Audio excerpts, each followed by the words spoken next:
Okay. Okay.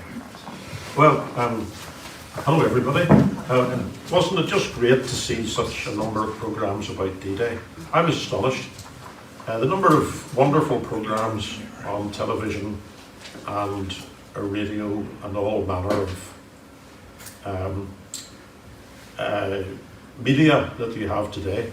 I'll start by saying just why I got so heavily involved in it, and it goes back to 1994.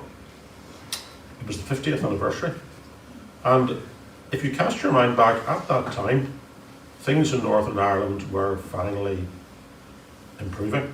It was either just at the time of the first ceasefire or maybe just before it, but the Northern Ireland office were well aware of that, and they wanted to have a big event to appeal to the public, something that hadn't really happened for a long time. The tall ships were here in 1991, but that kind of event, which is fairly common now, major events, major festivals, etc. And they thought this would be an ideal event, and the Northern Ireland Tourist Board were particularly keen. Because when you think about it, as we'll soon find out, a great many of the personnel who took part in the D-Day events were aged 18, 19, 20. You do tend to forget that it was very much a young man's war. The average age of U-boat crews was 22. You'd forget these things, but what that meant was in 1994, there was a huge number of people who were 68, 69, 70, and a big number of Americans. They were perfectly capable of travelling, and the Northern Ireland office, with Ian Henderson in charge, who himself was very keen on military history, they were very anxious to bring as many as possible here, now that the political coast was not clear, much better.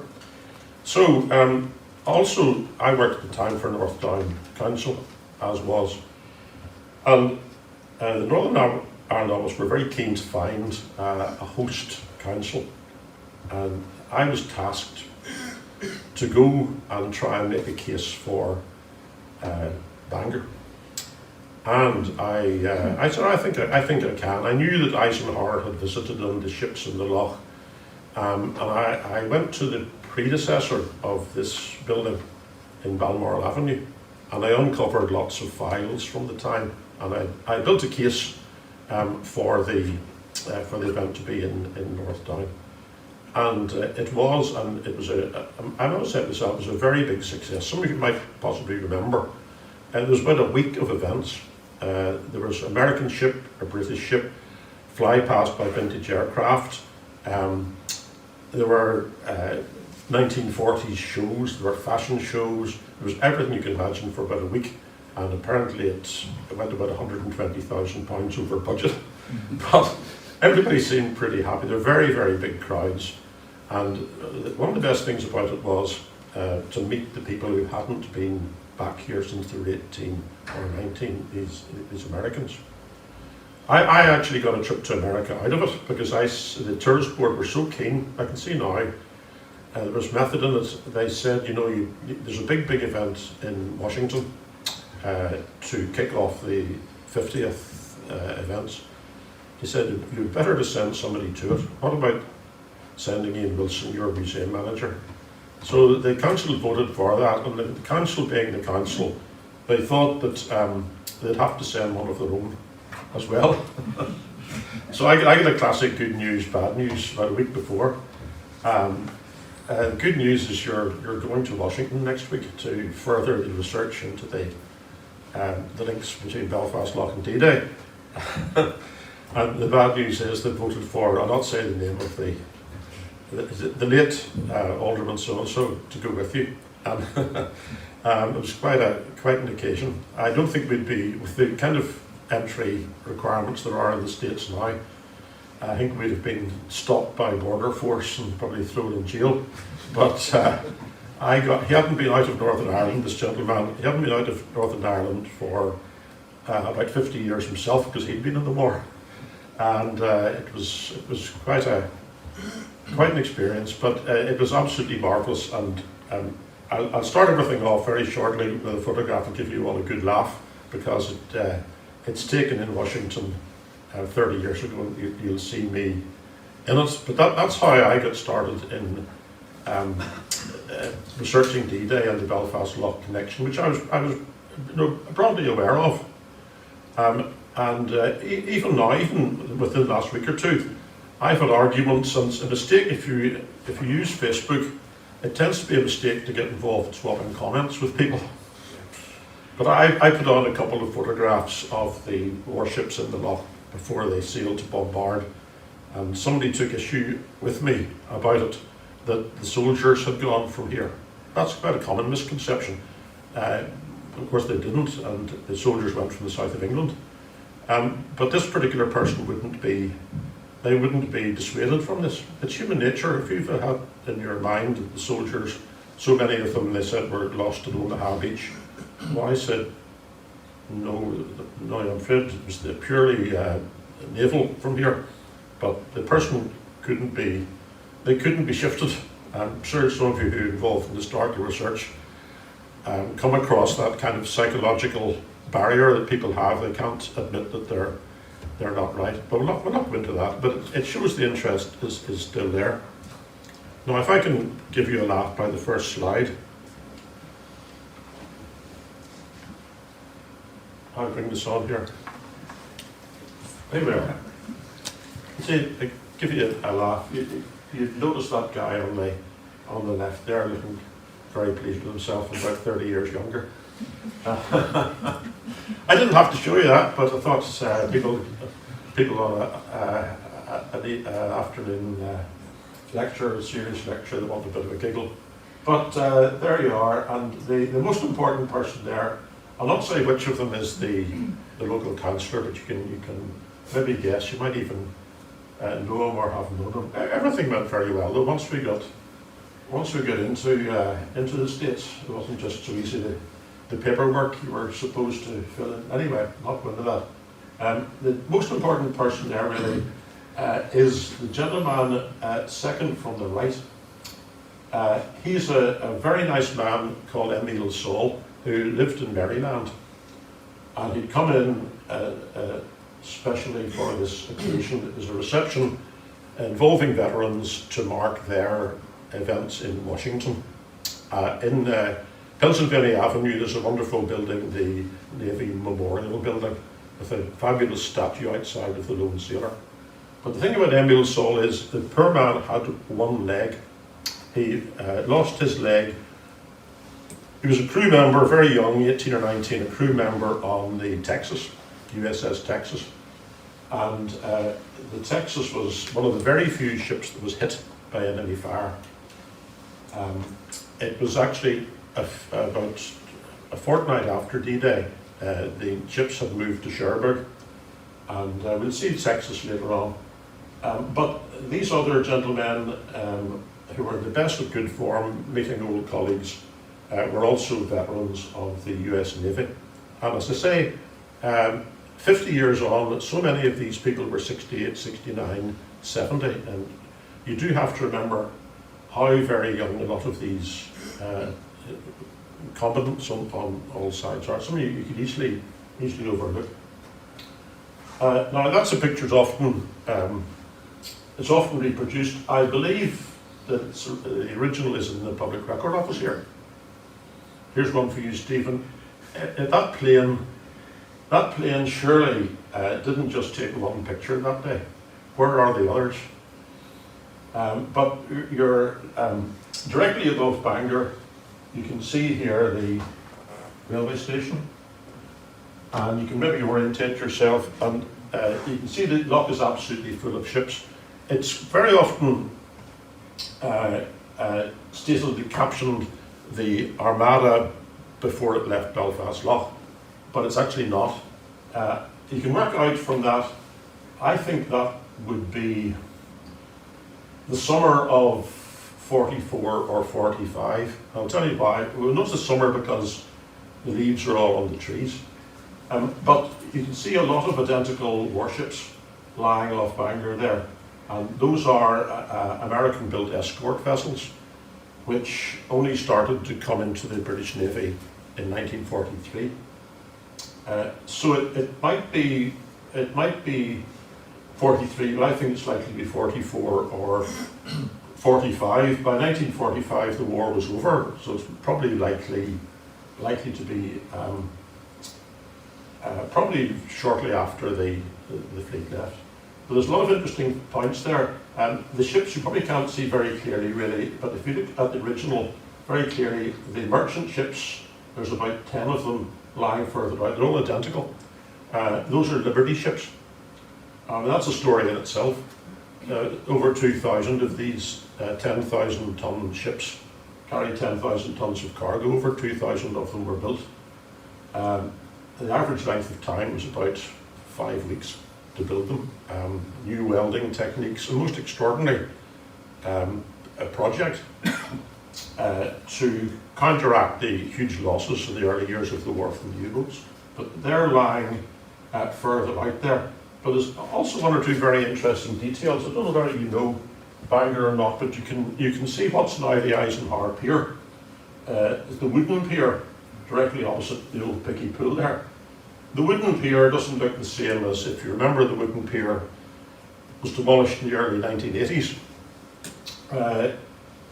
Just on the landward side, pointing out into the bay, there's like a short jetty.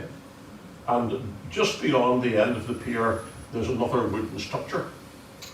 And what that is, it took me a while to work out what that is. One thing we were very worried about during the war here in Northern Ireland was there was actually only one ramp for vehicles anywhere. That was at Lough. And there was a huge demand for military vehicles, obviously coming backwards and forwards. Lawrence to Lough was a really, really busy route. But what would have happened if the ramp at Lough had been damaged? So what they did was they had a plan B, and they built a ramp. And I think that's probably the only photograph that shows it. You would be looking, most people are looking at the ships in the bay, but that shows the ramp, and that was a fallback position if the ramp was damaged. No doubt, if you dig back at the records, there's probably a record of that being commissioned and built.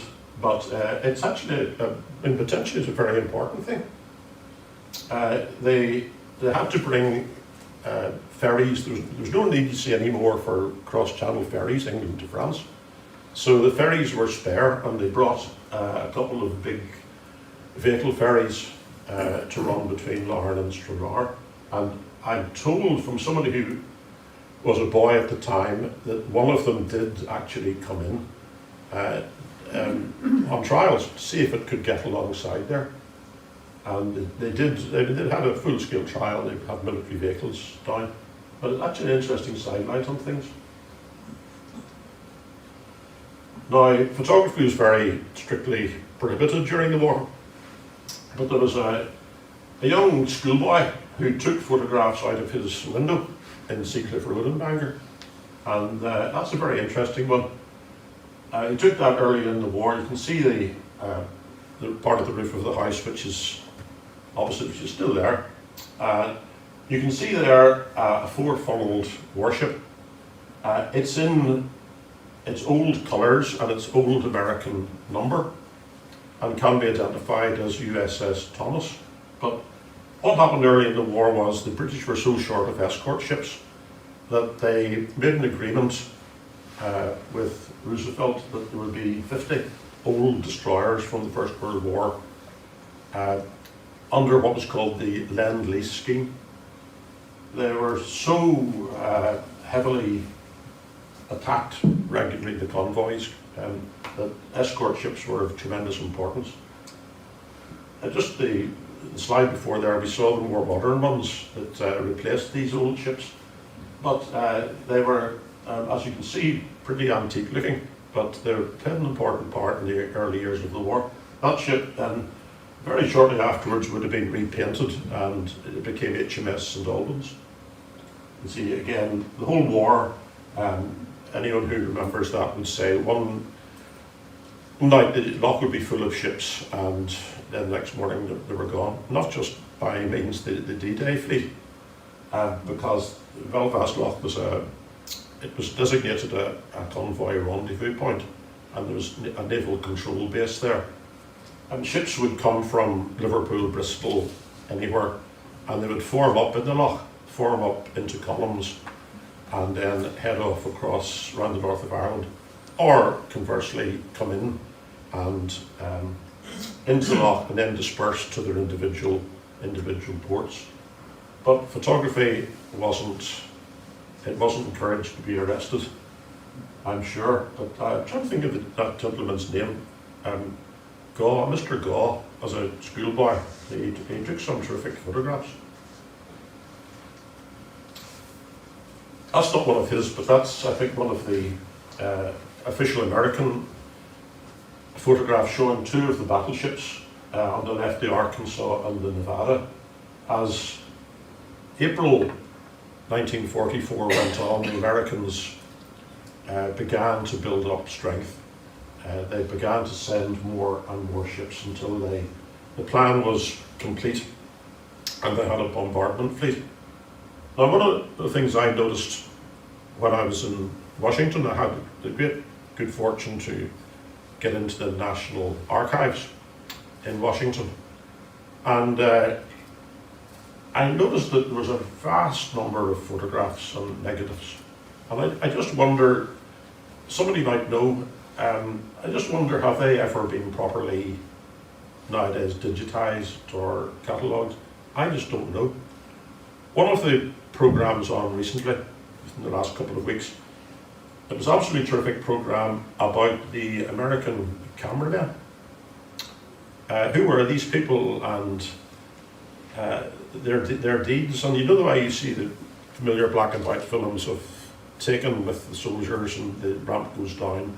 There's various ones, clips are shown all the time. But there's a lot more than that. I just wonder where all that is now. These men were part of the US Signal Corps, and the Americans made a very definite effort to record the war as much as they could. Isn't there somebody connected with the War Memorial who is Clive? You know, he study, is it Clive somebody? He has done research there. Clive Moore's the one for he would know whether they've all been properly. He's a vast collection of figures. Has he? Yeah. Another place you can find, you can find interesting footage is a website called Critical Past. Have you come across that? It's called, if you search for Critical Past, they have tens of thousands of, tens of thousands of clips of, well, all manner of things, but there's certainly wartime material there, and there's one of particular local interest which shows an American aircraft carrier coming in here, roughly near here at Sydenham, and it's landing some aircraft. I can't remember the name of the aircraft carrier, but it's very good footage, and no doubt if you browsed there would be more. Critical Past it's called. But that's the scene looking towards Belfast, absolutely full of ships. Some of those vessels are large, but not quite as large as the battleships. Texas came as well, and I've seen the logs list of all these ships there in the National Archives. It's very interesting. I mean, they stayed at anchor for about 6 weeks maybe. Also, you had, each of those ships had 2,000 people on board. So there was a huge amount of foodstuffs and stores needed for them. And you can see in the log, they mention regularly a dairy on the Beersbridge Road, which is supplying with milk. There would be smaller boats would come out, and you can imagine the amount of meat and potatoes and I think the war years for some people locally must have been very lucrative, especially if you owned a dairy in the Beers Bridge Road. I couldn't by any means note down everything that I saw. I don't know if these logs, I doubt if they've been digitised, if they're available now online. I doubt it very much, but they're handwritten. And the British would have the same in Q. All the ships, and we'll see some of them later. You can consult. You can consult these. Now you see there the crew have chalked on the top of the turret. You name it, boss, we hit it. Because, as I said earlier, unlike what some people firmly think, and you can understand it, they weren't sending men from here. That would have been very unwise for all kinds of reasons. But the plan was that they would arrive off the beaches. Half of the ships that were in Belfast Lough went to Utah Beach, and the other half off Omaha. And before the troops landed, they would bombard. They wouldn't just bombard the coastal positions, they would also bombard further inland. The tactics being to stop the Germans bringing up reinforcements. That is, if you targeted bridges and roads a few miles inland, because those guns could fire 6-7 miles easily. That was part of the plan. And we've often seen and you've probably heard about it in your talks, stories about the paratroopers going in early, the gliders and the paratroopers. But some of those paratroopers, their real reason for being there was to be spotters. They were to be in contact with the ships, and they were to keep them informed of where their shells were landing. And also there were British aircraft overhead, which were also radioing back and keeping the fleets. It's impossible to quantify just how effective it was, but Rommel himself said that the bombardment was a very, very effective tactic. Rommel, as you probably have heard, he was completely taken by surprise. He didn't think anything was going to happen. The weather was bad, that's another story altogether, and he went back to Germany because it was his wife's birthday, and he had a present for her, and he went back to Germany, and of course had to be recalled pretty quickly. You name it, boss, we will hit it. Naval gunnery. Now, that's Eisenhower, and two other, it would be Admiral Kirk and Admiral Dale were the two. Dale was an overall command of the fleet gathered in Belfast Lough. Admiral Kirk was in command of the 3 battleships. But I imagine there's a fourth person there, but I imagine the 2 other admirals are with Eisenhower. And Eisenhower went out from Bangor Pier, now called the Eisenhower Pier, and we'll see that in a minute or two. He went out and he spoke first of all on the USS Quincy, a cruiser, and then on the Texas. And I'll just read you briefly just the words that Eisenhower spoke. People still today, there are a few people who would remember. I don't know how some of you would know Brian Maharg, who runs a boat in Bangor and takes out fishing trips and round the bay. Brian Maharg's mother was a day like any other day in the month of April or May. She was walking with her shopping bag down Main Street in Bangor, and there was a motorcade went past.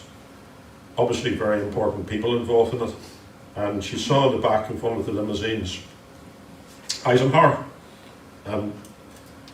She gasped, her jaw dropped, and she said, "Eisenhower." And Eisenhower was lip reading, and he just nodded. Yes, it really is me. These are actually the words of Eisenhower. They were all recorded at the time.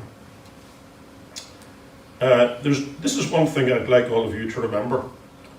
There are limitations in war about what the High Command can do. Admiral Kirk has given me some credit for getting these United ships here. Well, United States ships here. Well, I certainly argued and cursed enough about it. But after all, that's just getting them over. The High Command can get you the supplies and make sure of your preparations. It can make sure that our air coverage is present.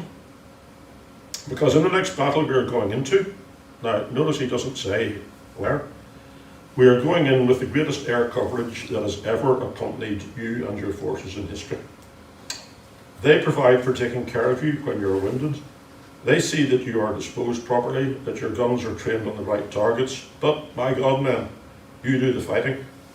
No general or other person in high capacity really fires the shots that knock out enemy batteries and sinks the ships. You are the people that do it.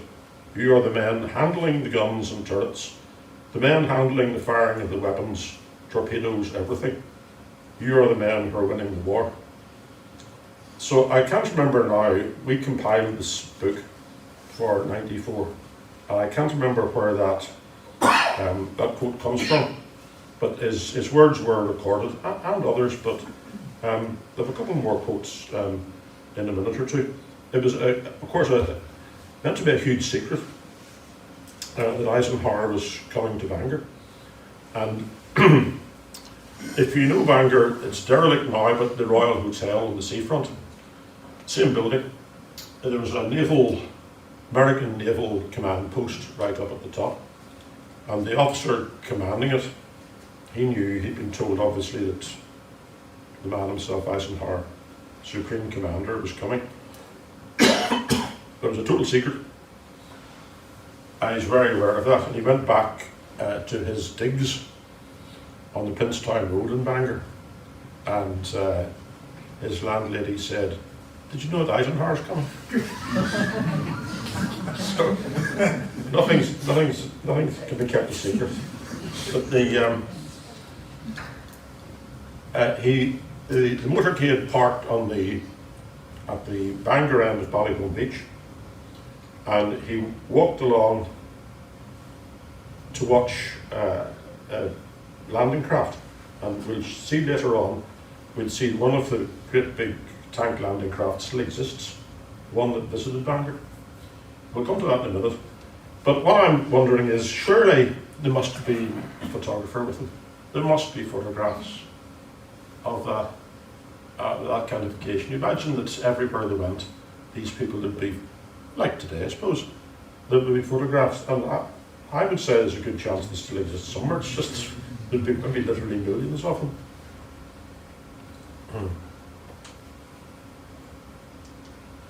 There he is inspecting the crew. I think that the gentleman looking straight at us beyond him is Admiral Dale, D-E-Y-O. I couldn't be absolutely sure about that. But Eisenhower was, any people who dealt with Eisenhower or heard him speak, there was something you couldn't quite put your finger on about Eisenhower, that he wore his responsibilities very lightly, apparently so, and he had the great gift of filling other people with confidence. But it can't have been easy dealing with Churchill, de Gaulle, and all the different personalities there were.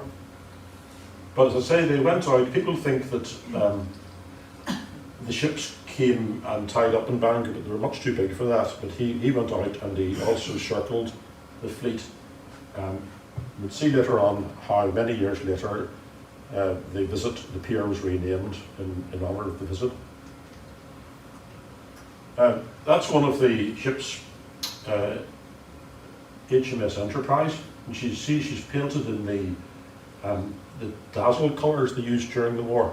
This was devised in the First World War, and they were meant to, the colours They were meant to confuse, especially in bad visibility, confuse enemy, especially enemy submarines.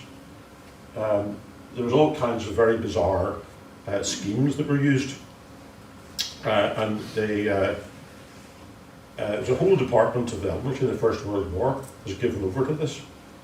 I'll just give you a quote. In compiling this book in '94, I was able to get in touch with a big, wide number of people who had very, very clear memories. This is a 19-year-old called Richard Gregory, and he was aboard Enterprise. At 7 a.m. our guns opened up and I realised this must be it.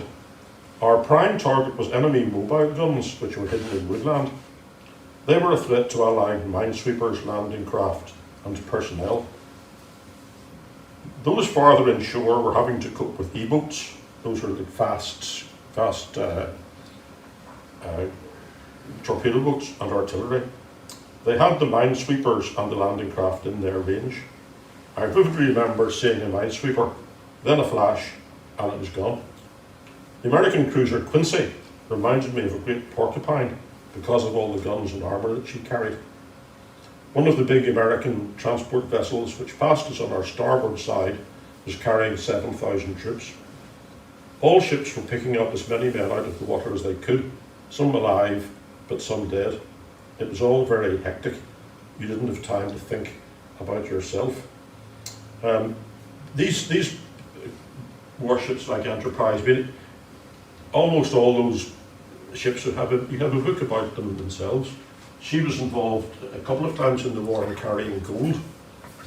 When the Germans invaded Norway, they had to get the Norwegian gold out, and the Royal Navy sent vessels in. She carried gold, and also I believe from Singapore as well, in case the enemy took gold reserves. That's, I'm sure, like so many of these things, a story in itself. The great big liner, the Empress of Britain, coming back from South Africa, it was bombed not very far off the west of Ireland, and she's supposed to have been carrying gold. And I've never been able to find out just the whole story about whether the British after the war were able to recover it or not. There's different stories. It's all a bit hush-hush even today.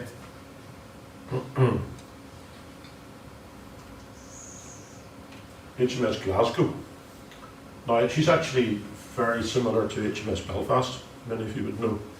Not quite the same, but very, very similar. And Glasgow's another ship that had a really, really eventful war. The American ship with the dazzle painting in the background is Quincy, which is one of the Belfast Lough ships that Eisenhower visited. And I think that photograph was taken when they were engaging the gun batteries at Cherbourg, a little bit after D-Day. But she was one of the Utah Beach vessels on D-Day itself, and she was hit by the Cherbourg batteries, as was Texas. We saw Emil Saul Perman, who lost his leg, and so was Enterprise. The Germans fought back from Cherbourg. I'll try and find something quite nice from one of the crew of the Glasgow. Yes, this I was able to find these, even the days before internet, etc. I was able to find these people fairly easily, because there was a newspaper, it's a monthly newspaper, maybe it's still going, called Navy News, and every month, every week or every month, they had a column about finding shipmates, old shipmates. People all the time were putting in, I was aboard HMS Ark Royal, 1959, 1960, I'd like to meet Taffy Evans again, you know, this kind of thing. But I put advertisements in, and I said anybody who was, you know, on HMS such and such and the various D-Day ships, I said we're trying to gather memories, anybody who was in Belfast Lough, and there's a whole lot of letters came back. Anyway, this is from Clifford Bygate of Sheffield. I was an 18-year-old stoker aboard HMS Glasgow when we entered Belfast Lough for D-Day training. I thought that I was miles away from home, being the first time I'd been outside England or Wales. I remember the lush green hills around the loch, and I recall our long ashore in Bangor, missing the last Liberty boat back to the ship and sleeping the night in the fairground. Sailors' caps always did make good pillows. Also, I recall my shipmate from Sheffield and I, on our first shore leave in Bangor, decided to find out what Irish girls were like, and on seeing two ATS girls, we stopped to chat, only to find out that they too came from Sheffield. And this is quite touching. We found the local people very friendly indeed, and we're glad that on our return from Normandy, having been hit twice by the Cherbourg coastal batteries, excuse me, we steamed into Bangor again before our journey round Scotland to the Tyne for a refit. Although I have never returned to Bangor since 1944, I have never forgotten the memories of the local people and the lush green hills around the loch. I visited many countries during my naval days, but the memory of Bangor will remain forever. So that's very nice, isn't it? Somebody of the age of 18 at the time, obviously extremely impressionable. That's a British naval photograph. That's taken by one of the official photographers of the Royal Navy, and I think it's actually a series that were taken as they were bombarding the coastal batteries at Cherbourg. Now this is the idea that his name LA now from Grosport. What's his name? Chambers. Alan Chambers. There he is. Alan Chambers is there, isn't he? You probably see him. Yeah. There's this idea that it would be a good idea. The North Pier had been demolished and rebuilt concrete, as you know today, but it simply remained the North Pier, and the decision was officially taken that it would be renamed the Eisenhower Pier, and Mary Jean Eisenhower, the granddaughter of President Eisenhower as he became, she came to officially name it, and there's on the top right there, that's the sign that you see today. Mind you, a lot of people simply call it the North Pier still, but that's always the way, isn't it? Mary Jean Eisenhower is a great humanitarian.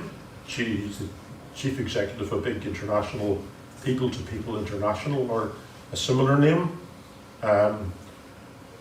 trying to stimulate and encourage growth around the world in mutual understanding.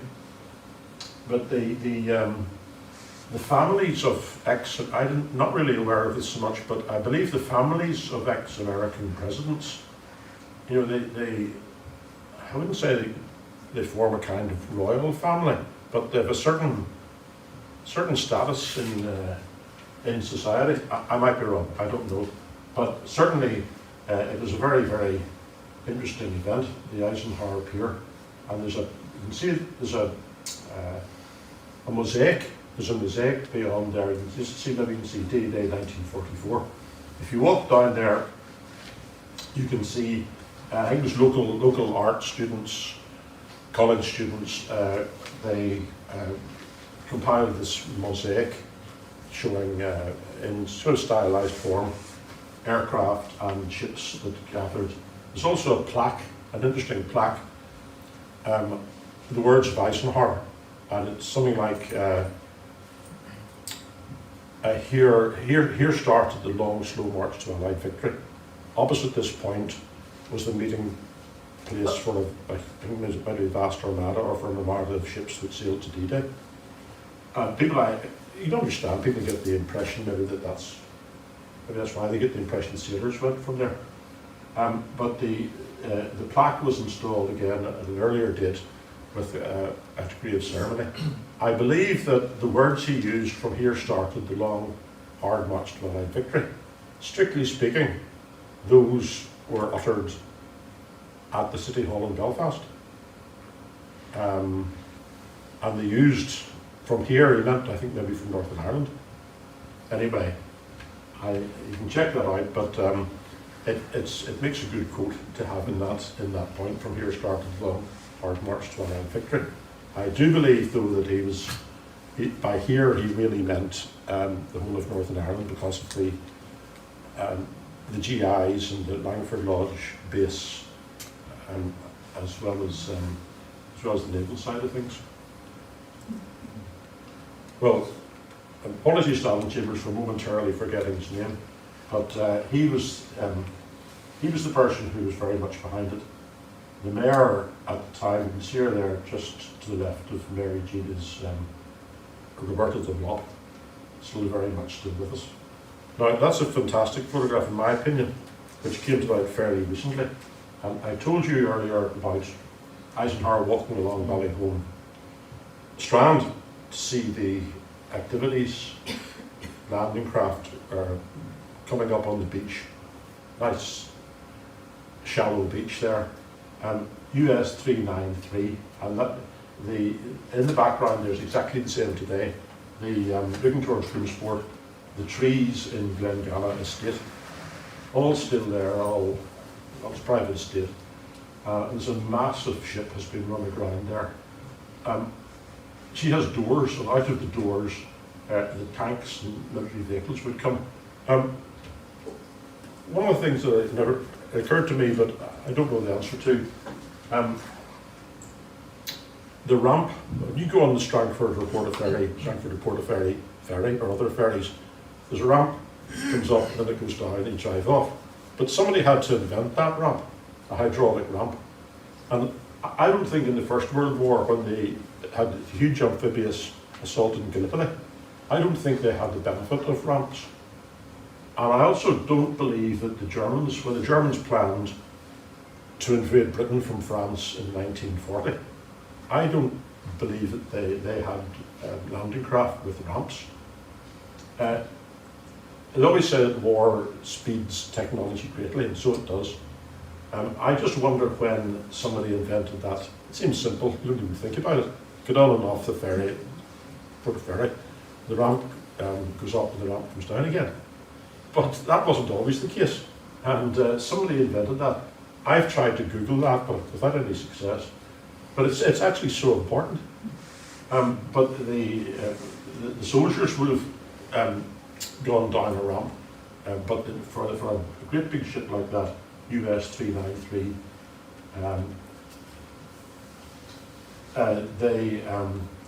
there's a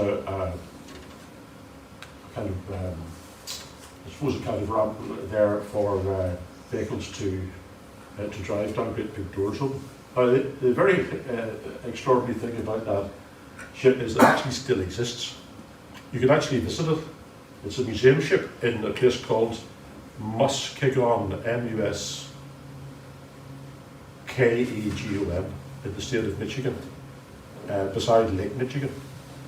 After the war, a number of these vessels were used as car ferries, and she was converted into a car ferry and used in the Great Lakes.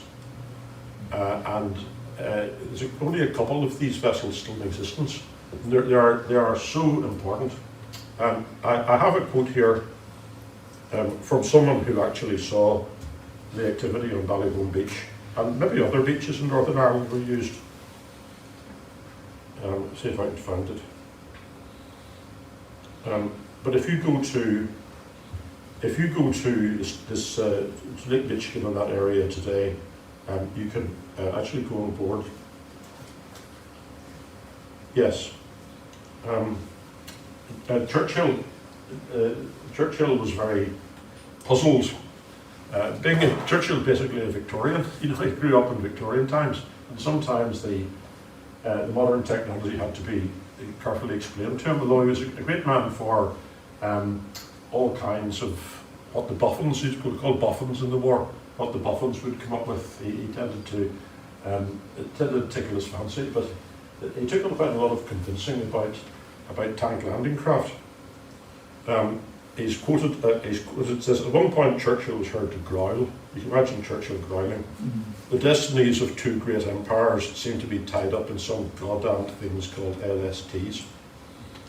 But there was a guy called Noel Kirkpatrick who remembered seeing this happening in Bangor. Noel Kirkpatrick recalls these large modern craft, almost 330 feet long, in a pretty bay normally frequented only by yachts and summer bathers. Quote, the soil and stones of the beach were suddenly bulldozed to give a temporary hard access surface. The mystery was solved within a few days when several large American assault landing craft approached Morningside, that's an avenue, on a receding tide.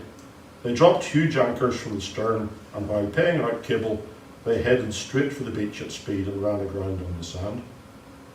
Meanwhile, troops were marshalling long convoys of new American Army ambulances, and these were guided in batches down onto the sand and driven backwards up into the gaping doors of the landing craft. It was surprising to see the long lines of vehicles disappearing into the ships.